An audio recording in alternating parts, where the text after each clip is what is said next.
Hello friends, today is 4th day of 8 am 18 days Bhagavad Gita reading spree.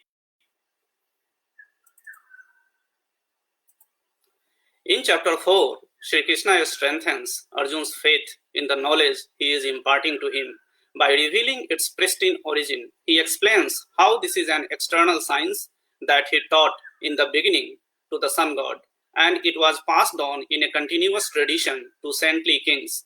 He is now revealing the same supreme science of yoga to Arjun, who is a dear friend and devotee. Arjun asks how Sri Krishna, who exists in the present, could have taught this science eons ago to the sun god. In response, Sri Krishna discloses the divine mystery of his descension. He explains that though God is unborn and eternal, yet by his Yogamaya power, he descends on the earth to establish dharma, which is the path of righteousness. However, his birth and activities are both divine and never tainted by material imperfections. Those who know this secret engage in his devotion with great faith, and on attaining him, do not take birth in the world again. The chapter then explains the nature of work and discusses three principles: action, inaction, and forbidden action. It discloses how karma yogis are in the state of inaction even while performing the most engaging works, and thus they are not entangled in karmic reactions.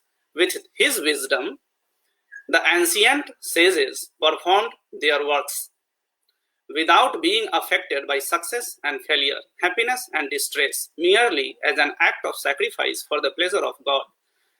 Sacrifice is of various kinds, and many of them are mentioned here in this chapter. When sacrifice is properly dedicated, its remnants become nectar. By partaking of such nectar, performers are cleansed of impurities. Hence, sacrifice must always be performed with proper sentiments and knowledge. With the help of the boat of knowledge, even the biggest sinners can cross over the ocean of material miseries. Such knowledge must be learned from a genuine spiritual master who has realized the truth. Shri Krishna, as Arjuna's guru, asks him to pick up the sword of knowledge and, cutting asunder the doubts that have arisen in his heart, stand up and perform his duty.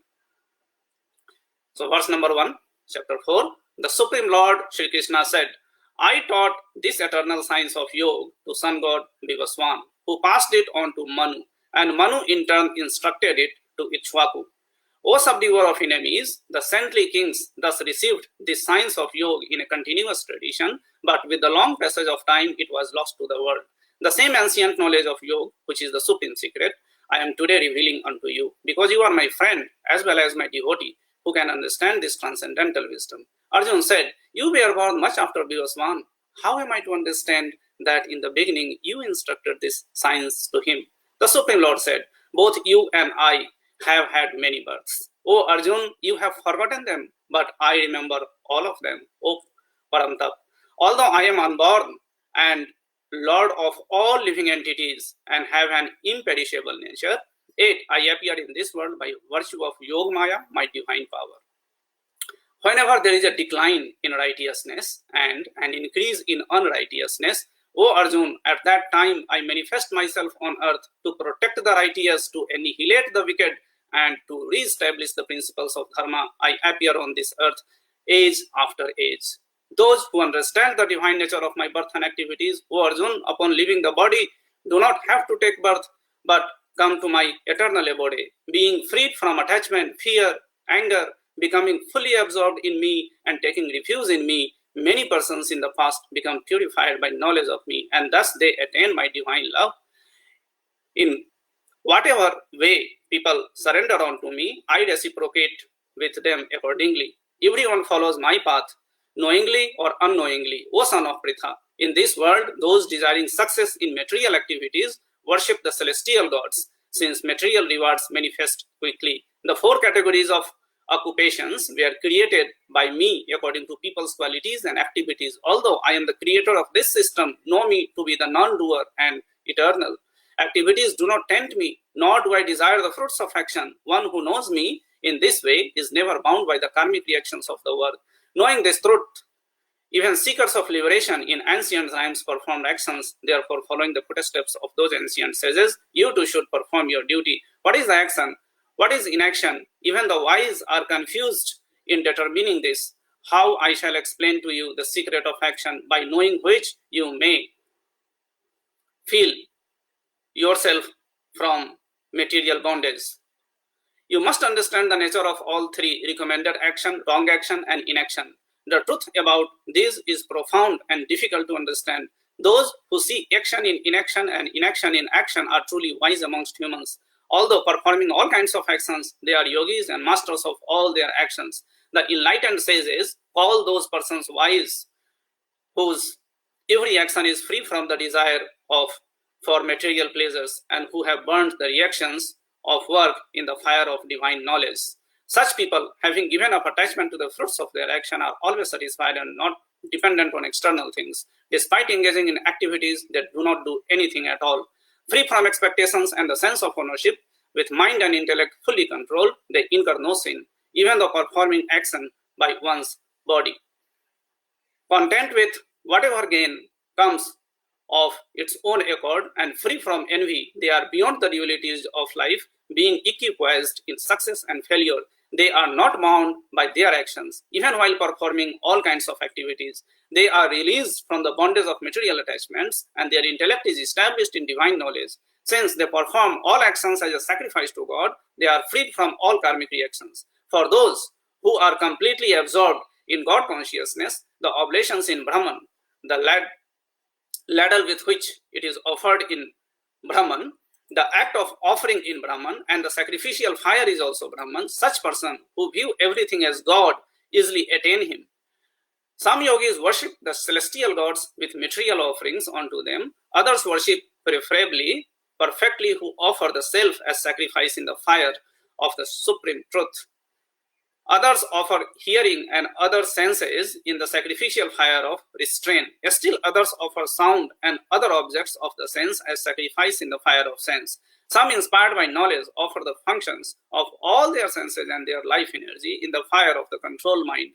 Some offer their wealth as sacrifice, while others offer severe austerities as sacrifice. Some practice the eightfold path of yogic practices, and 8 others study the scriptures and cultivate knowledge as sacrifice, while observing strict vows.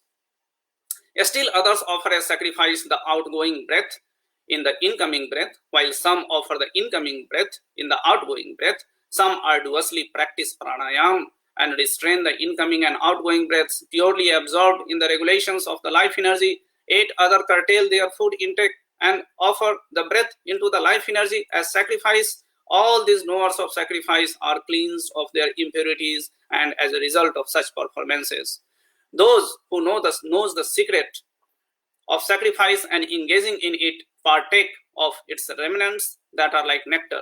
Advance towards the absolute truth, O best of the gurus. Those who perform no sacrifice find no happiness, either in this world or the next. All these different kinds of sacrifice have been described in the Vedas. Know them as originating from different types of work. This understanding cuts the knots of material bondage. O subduer of enemies, sacrifice performed in knowledge is superior to any mechanical material sacrifice. After all, O Parth, all sacrifices of work culminate in knowledge. Learn the truth by approaching a spiritual master. Inquire from him with reverence and render service unto him. Such an enlightened saint can impart knowledge unto you because he has seen the truth. Following this path and having achieved enlightenment from a guru, O Arjun, you will no longer fall into delusion. In the light of that knowledge, you will see that all living beings are but parts of the Supreme and are within me. Even those who are considered the most immoral of all sinners can cross over this ocean of material existence by seating themselves in the boat of divine knowledge. As a kindled fire reduces wood to ashes, O Arjun, so does the fire of knowledge burn to ashes all reactions from material activities. In the world, there is nothing as purifying as divine knowledge. One who has attained purity of mind through prolonged practice of yoga receives such knowledge within the heart in due course of time. Those whose faith is deep and who have practiced controlling their mind and senses, attain divine knowledge. Through such transcendental knowledge, they quickly attain everlasting supreme peace. But persons who possess neither faith nor knowledge and who are of a doubting nature suffer a downfall. For the skeptical souls, there is no happiness either in this world or the next. O Arjun, actions do not bind those who have renounced karma in the fire of yoga, whose doubts have been dispelled by knowledge and who are situated in knowledge of the self. Therefore, with the sword of knowledge, cut asunder the doubts that have arisen in your heart. Ocean of Bharat, establish yourself in the karma yoga. Arise, stand up, and take action.